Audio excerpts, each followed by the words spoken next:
Hello class, good day. Today we'll be talking about respiration, and this topic can be found in your Fundamentals of Nursing book by Potter and Perry, 10th edition.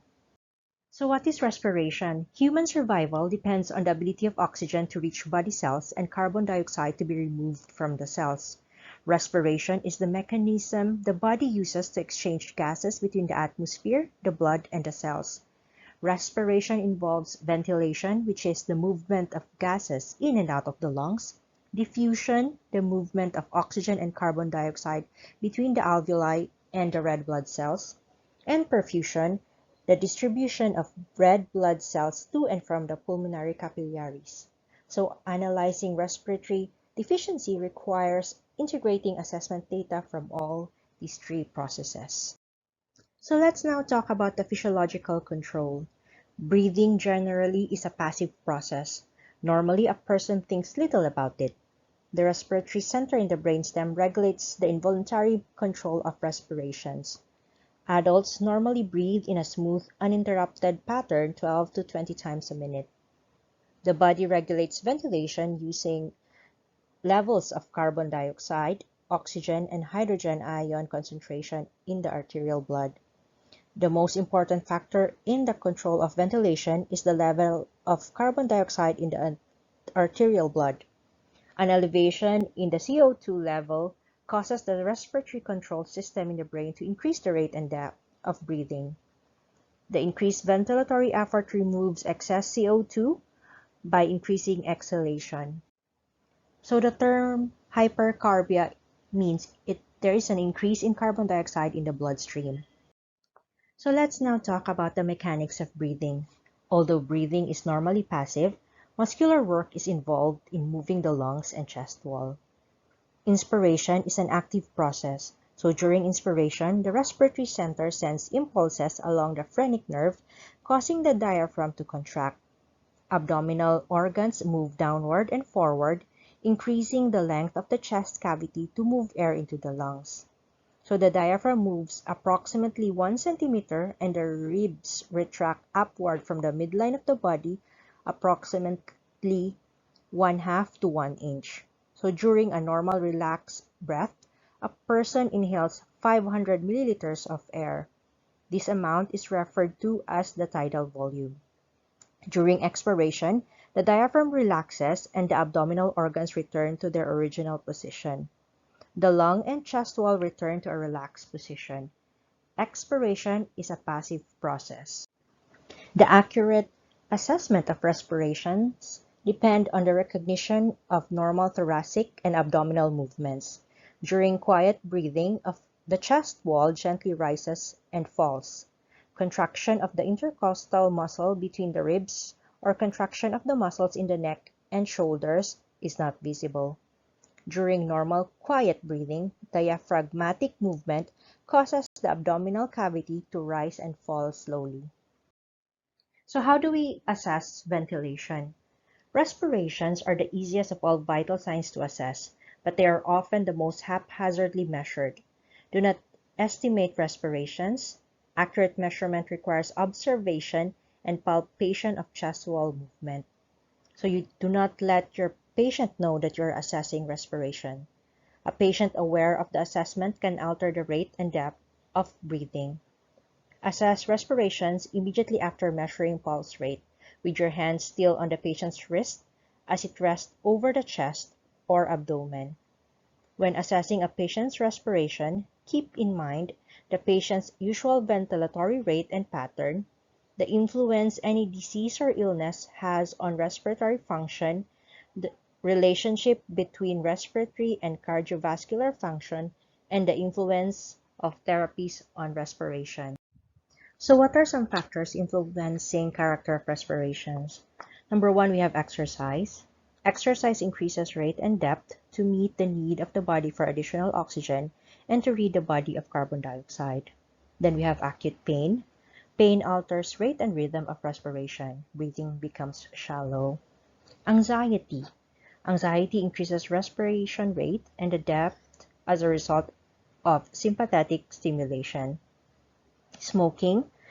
Chronic smoking changes pulmonary airways, resulting in increased rate of respirations at rest when not smoking. Body position. A straight, erect posture promotes full chest expansion. A stoop or slump position impairs ventilatory movement.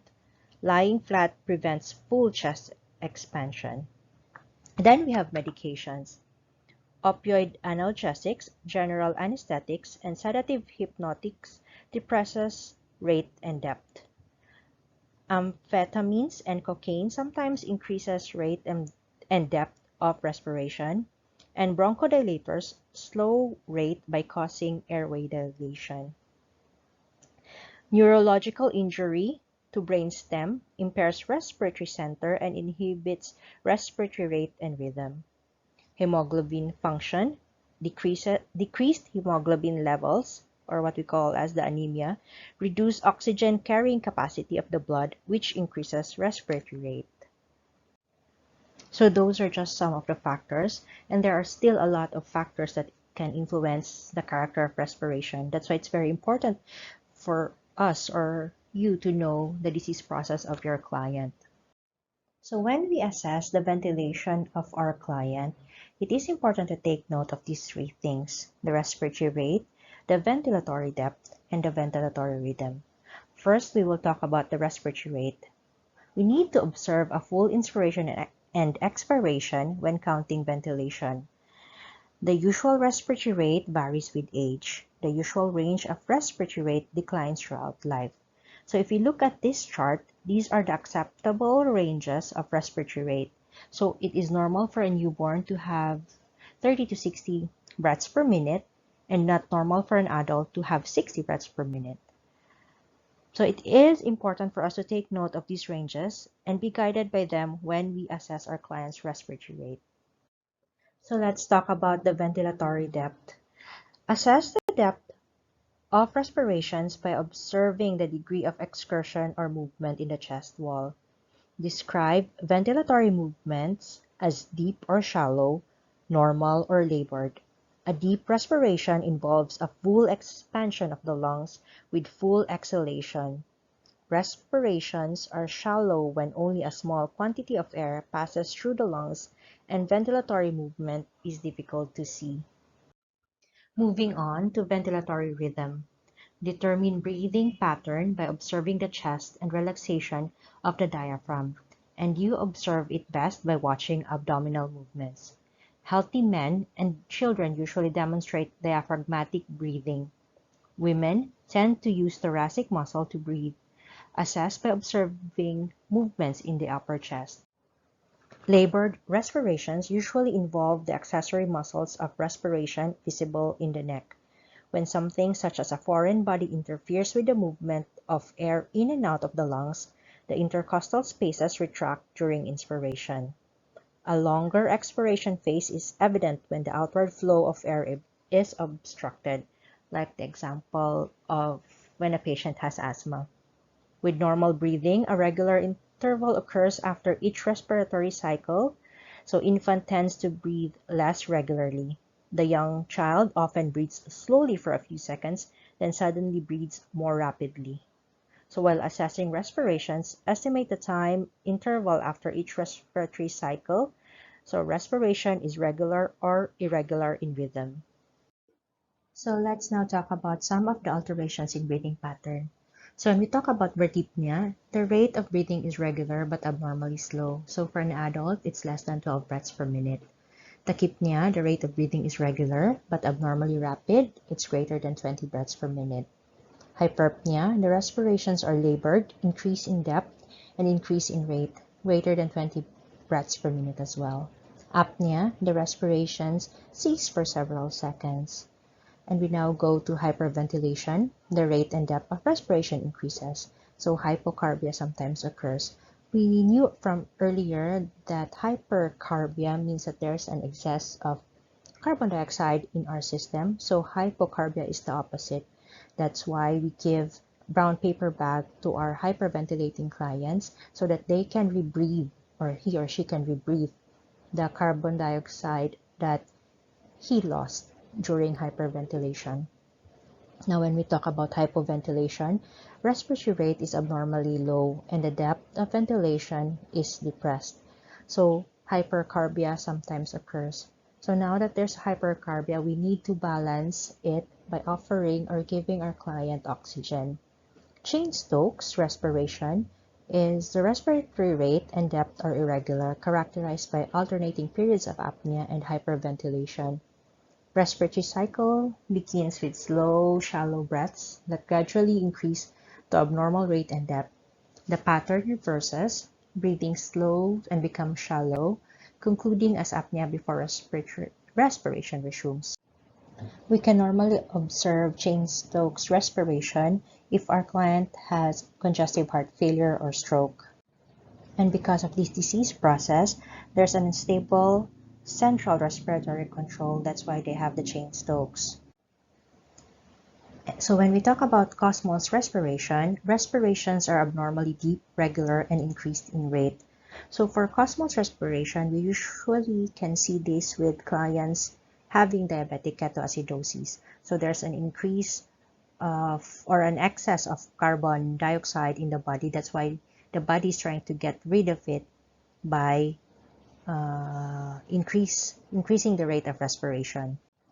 Then we go to BIOS respiration. The respirations are abnormally shallow for 2 or 3 breaths, followed by irregular periods of apnea.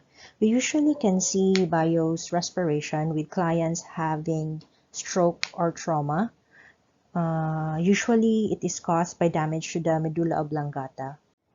So again, that's why it's very important to take note if your client is a child, if your client is an adult, to know what is eupnea or the normal breathing pattern of a client. And that is why it's very important to fully assess the client's ventilation and not just haphazardly measure it.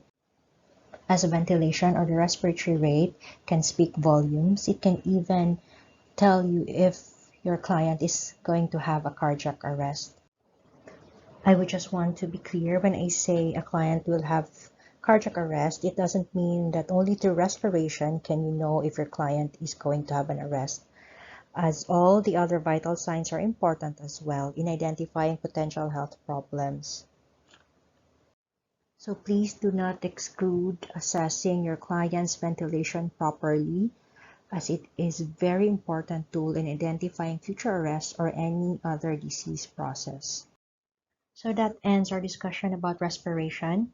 So if you have any questions and concerns, please raise them up when you'll have your synchronous class with your respective clinical instructors. So again, thank you very much for listening and have a great day, everyone. Bye.